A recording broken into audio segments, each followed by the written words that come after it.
given, that's how we live it. Don't be mad at the system, it's simply how we've existed. I hear a lot of people talking like they politicians and choose to be an accountant because it's safe in the business, not because they want. Hello everyone, and welcome back to the 6th episode of the Joshua Cuthbertson Show. I'm here with my special guest, head coach of the girls at Tucker Creek Middle, Coach Adrian. How are you doing? How you doing, Josh? Yes, Thanks for having me. Yes, sir. It's good to see you. Yes, sir. So where did you grow up at? Grew up in Birmingham, Alabama. Graduated from Hayes High School. Yes, sir. And I've just been traveling from there, military, that landed me here in New Bern, North Carolina, where I decided to stick around at. Yes, sir. So you grew up both parents in Alabama? No, just my mom primarily. My dad was there. I was kind of bounced around, sometimes with my mom, sometimes with my dad, you know, so it was one of those happy split homes where every 2 years I was kind of just bounced around from parent to parent. Yes, sir. So when you graduated, what was the goal for you? Honestly, to get out of Birmingham. It was dangerous. It was nothing there for me, and I just wanted to prove to myself that I could be more than what my surroundings was trying to make me be. Yes, sir. If that makes sense. Yes, sir. It makes a lot of sense. That makes a lot of sense. So with that mindset, with that goal, what did you do? In 2005, right after I graduated, December 26th, I decided to join the Marine Corps, and I was off to boot camp. So day after Christmas, I was going to boot camp. After I got done with that, I ended up going to California. Yes, sir. I stayed in California for about 8 years through military. I actually started my coaching career in California. Oh, wow. So, yeah, I did JV girls and the freshman girls for Oceanside High School for about 1.5 years before I got orders to come to North Carolina. Yes, sir. So how did the military change your life? How did the military make you think differently about life? I'm not gonna necessarily say it made me think differently, cause a lot of the stuff I saw back home. It just made me get a closer brotherhood with people that I don't know, and open my horizon on different backgrounds and how to communicate with different type of people and how to be a consistent leader. Yes, sir. Yes, sir. So taking that leadership from the military, you took it right in at Ocean High School in California. So how was that? Like, how did you get that job? Honestly, it was luck of the draw. I moved my niece from Alabama to California. Yes, sir. To get her out of that same environment. I also coached her in basketball, so she actually made the JV team, and they didn't have a real coach, so the coach asked me could I help, so I decided to step in, and I started helping out. Eventually, she ended up getting moved up to varsity during the season, so I ended up losing her. And I ended up taking them girls. They went 2-9 the year before I got there. They went 9-2 the year I got there. Yes, sir. So they made a big turnaround. They continued to grow from there, and that's pretty much how I got into it. It was just luck of the draw, really. Yes, sir. So it wasn't. Do you have a passion for basketball growing up? Oh yeah. And I was a late bloomer, honestly. I didn't even start playing basketball until the summer of my 9th grade year. Is when I really started playing. That was just in the neighborhood with the fellas, with the boys. That's when I started playing, and I didn't even try out for a school team until my sophomore year. Wow. So, and believe it or not, I actually got cut my sophomore year. And wow. The coach told me in the hallway, he was like, "Why you in there practice?" I was like, "Coach, you cut me." He said, "You?" I said, "Yes, sir." He was like, "That must have been a mistake." No. But you know, and from there, I just continued to grind and grow on my own and get better. I actually played all Marine team for about 2-3 years. I played 1 year of high school. I ended up getting hurt that year too at that. Yes, sir. But it didn't derail me. Like I said, I had a different calling. I wasn't meant to be a star basketball player. Yes, sir. I had something else inside of me.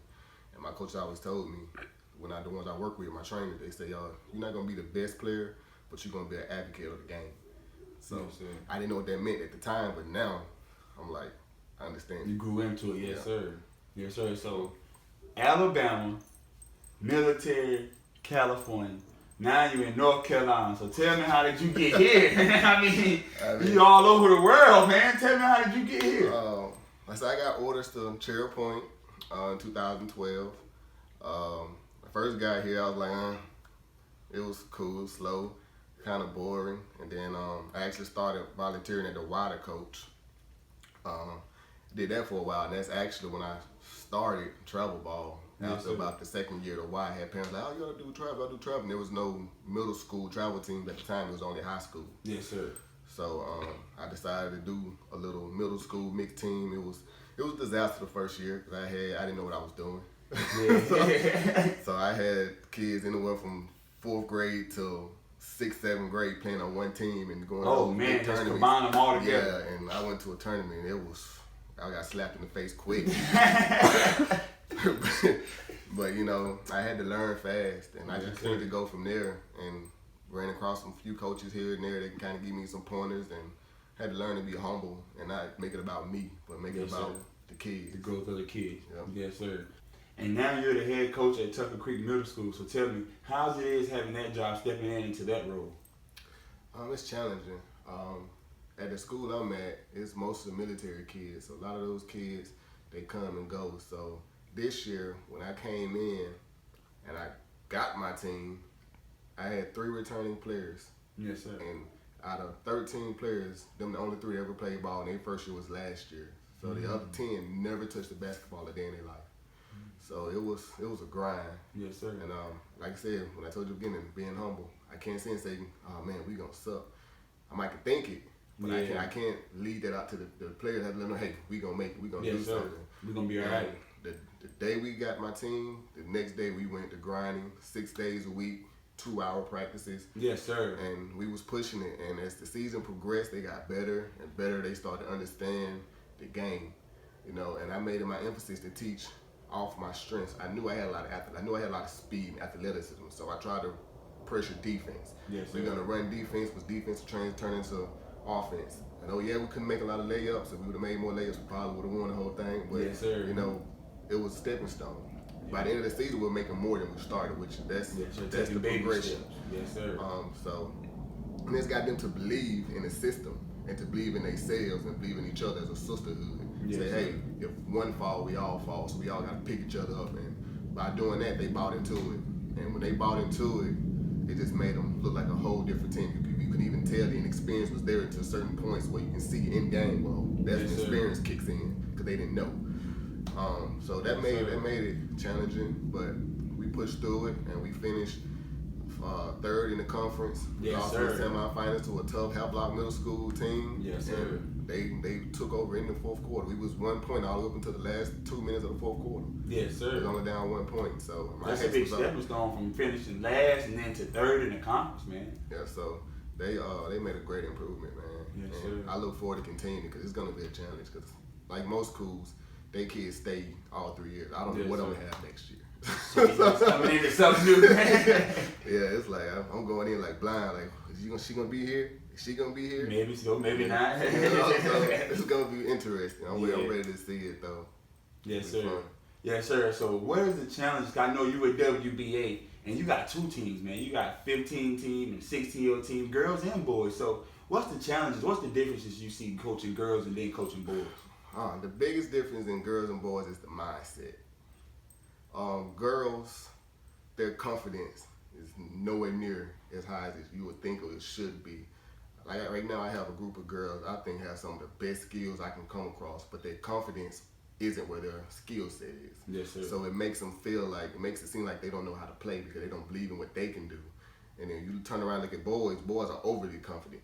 Yes, their sir. skills might not match up to their confidence level. But they're stepping out there with the confidence. Yeah, they're ready to go. So that's the biggest difference I've seen is just the mindset and how confident they are. Girls are a lot more coachable. They accept criticism a little bit better. You might not seem like it when you talk to them, but they understand and absorb it better.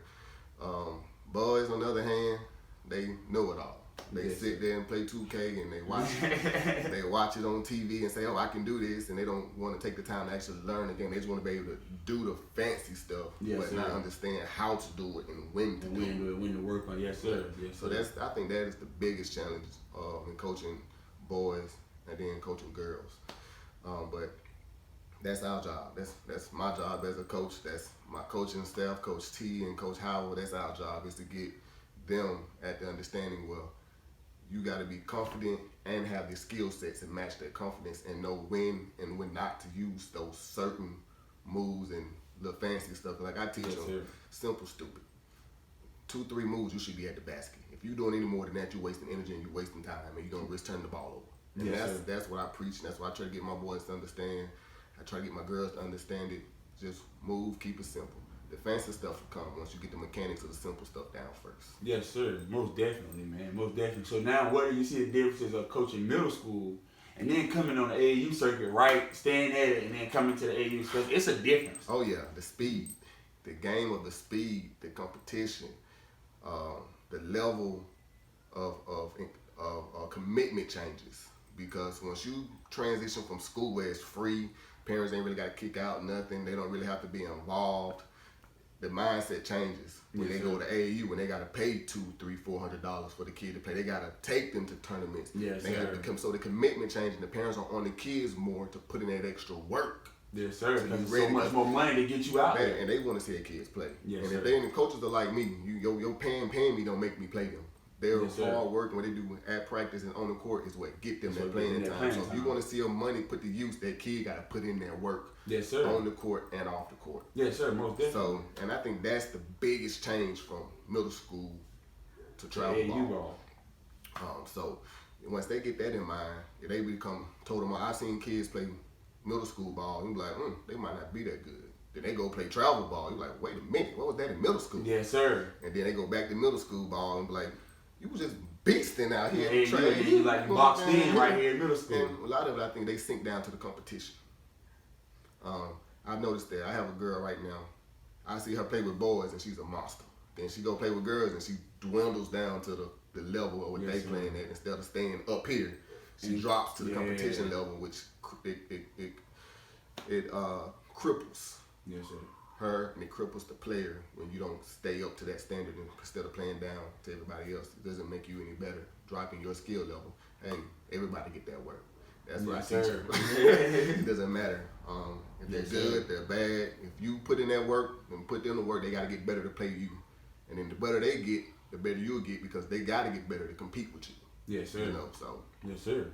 that's how we look at it, and that's the philosophy we teach over here at Carolina Wolves Basketball Association, or Wolves Basketball Yes, Association, sir. however you want to call it. It's one and the same. Great program. I love it. I mean, 5 years in. 5 years. 5 years in. Took a year and a half off, but you know, it never changes. When Yes, you sir. got it and you love it, it don't. The It's gonna passion, stay with you. yeah. Yes, sir. So I enjoy it, man. And So what's next? WBA, man. What's next for WBA? Well, what we're looking for tournaments? Where we're traveling in? right now, my boys, we were looking to compete nationals. Hopefully, once this coronavirus is passed over, we can get back to work. Yes, sir, They man. got us all kind of short stemmed right now because Yes, we can't sir. practice, really can't do nothing. So I just send out workouts for my players to do weekly. Say, hey, y'all do this for this week and do this for next week. So Yes, forth. sir. Just trying to. Hopefully, they doing it. They I doing it, can't stay at prove work. it. Yes, sir. But I'm trying to get them in the aspect where even though we're not on the court, You getting still it get in, that we still individual get the work. individual work in at home.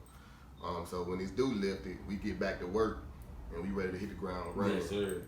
So, but my boys, I'm planning on them going national. My girls haven't decided yet. It's going how they play. It's going to determine if I send them nationals or not. They're just going to play locally, Wilmington, Greensboro, those little areas out there. We're not going out of state just yet. But again, things could change though. And if I see my boys out here putting in work, or my girls putting in work, hey, I'm gonna take them to some better competition. Yes, sir. You know, That's your baby steps. Yes, sir. so that's how we do it. Like I said, the goal right now is just development.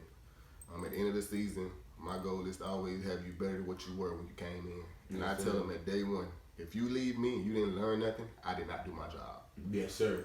Yes, You sir. know, Major facts. Yes, sir. So that is my philosophy. That's the philosophy I teach my coaches. That's the philosophy I tell my parents. I say, if your kid does not get better when he leaves me, I did not do my job. I failed. I failed my job. So they buy in, we buy in, we get on the court and we run. Yes, sir. Putting that work. Oh yeah. And I have tryouts, but at the end of the day, it's not about the skill level.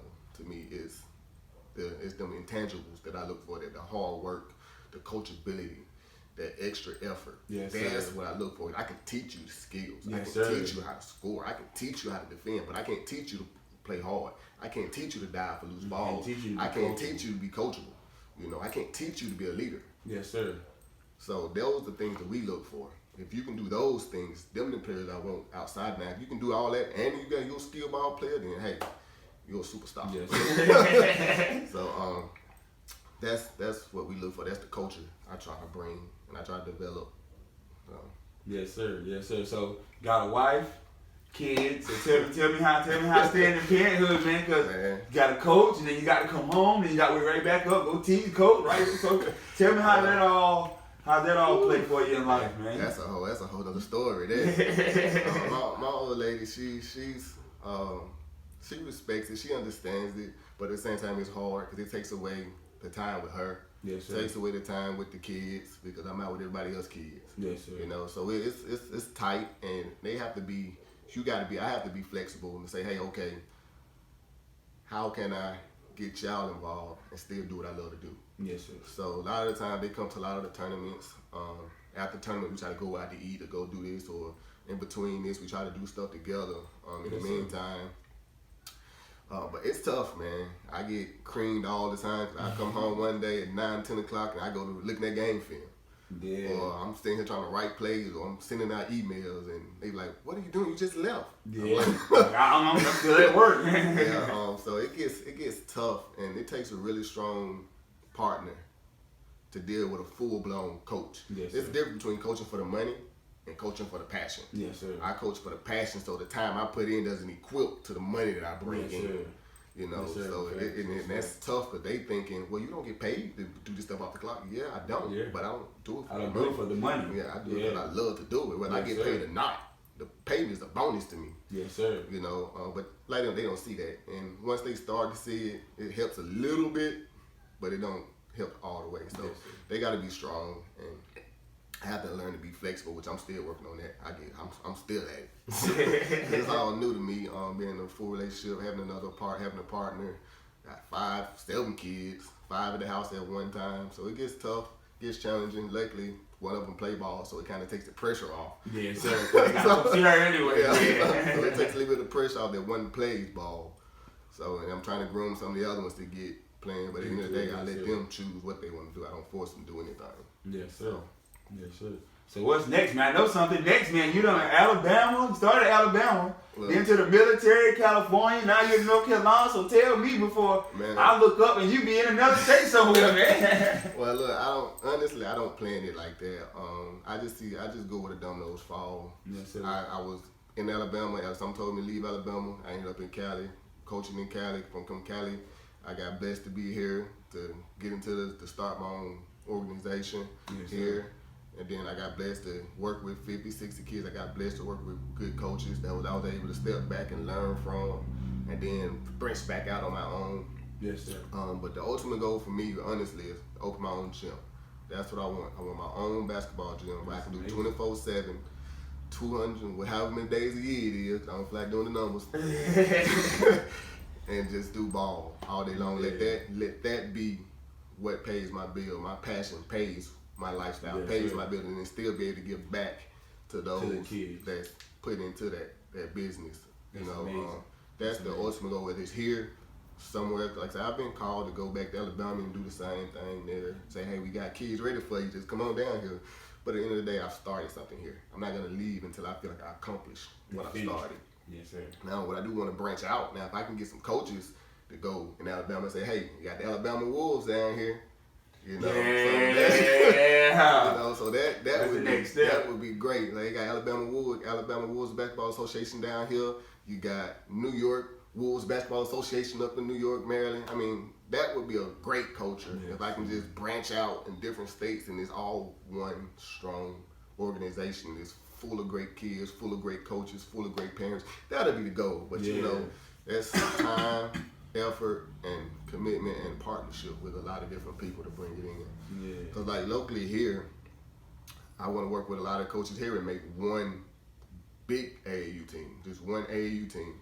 Not saying you got to get rid of your independent ones, but just come together. Just take some of the top caliber players on each team and put them on a main all-star travel team and send them boys out. Because right now we got 6, 7 travel teams. 8 teams around here in the same areas. Same age group. And when you going out, your roster don't match up to the competition a lot of the time. Especially because when you're going state to state. You only have 2 or 3 of the best teams in your area on one team, because the other 2 somewhere else and somewhere else and somewhere else. But you to get those 10, 12, 15 players and put them on one team for just, even if it's just for 2 or 3 months to go out and travel and compete, you got a monster. There's so many athletes around here, so many ball players, but they so spread. You know, and the hardest part is getting coaches to buy in because everybody want to be the boss. Nobody want to be, hey, I'm gonna sit back and I'm gonna help you do it, and I'm just gonna assist. Everybody want to be the head dog, and that's the hard part. So just finding coaches that want to do that. I've been working with the Warriors. I work with y'all a little bit, you know, working with Doc, and I just started working with Henny a little bit. We're trying to come together and do some things. I work with Pam McCoy a little bit over there with Maurice. So we're trying to slowly put it together. Come into that. I talk to some coaches in Beaufort. Is it Beaufort or Buford?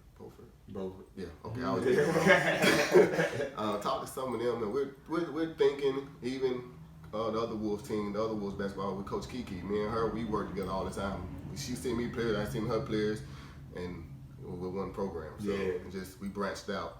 So we're trying to bring that to the areas just to get everybody else on board so we can do that thing. And like I said, I don't care if I'm the head coach, I'm sitting back assisting, and you just got my boys and we just there ready to roll.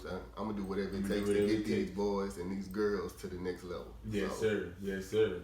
So now, man, we in your mini gym, man. So tell me before we go, man, what's the goal here? I see you got some equipment here, man. So tell me, man. Well, you know, I'm a certified personal trainer. Yes, sir. Oh, man, amazing. Yes, sir. So I can't always make it to the gym with my work schedule. Like I said, I go in at 6. Sometimes I go coach. I don't get back home at 9. I can't make it to the gym all the time. I'm too tired. So why not? I set it up in here. Me and the old lady come here and work out. And I also do one-on-one with my players sometimes. Hey, y'all come on. Y'all ain't got a membership to a gym. Let's come on in here. Come on here and get the same work. Get it in. I'm still growing in process. Got a few things in here. Still growing, trying to get some more stuff in, get some more space. But it's a start. Yes, you know, just a start and giving another avenue to get it in. Because just as much as you work on your ball skill, you don't work on your body too. Because you want your body to be able to hold up that punishment and that bruising is going to take out down their court. So I try to get them come in here every now and then and say, hey, get faster. Let's get this lifting. I got everything you can think of. Yes, sir. To get started, you know, just the basic stuff. So I ain't doing too much. Yes, sir. Just the little stuff. You know, we're gonna work our way up. Yeah. Can't do too much, but I'm doing what I can. Yes, sir, man. Well, there y'all have it. It's been a great show, a great interview with Coach Adrian. We out. All right, y'all. Thank you for watching the Joshua Cuthbertson Show. Please continue to show your love and support by clicking the subscribe button below the video. Check us out next week on the next episode of the Josh Cuthbertson Show. We out.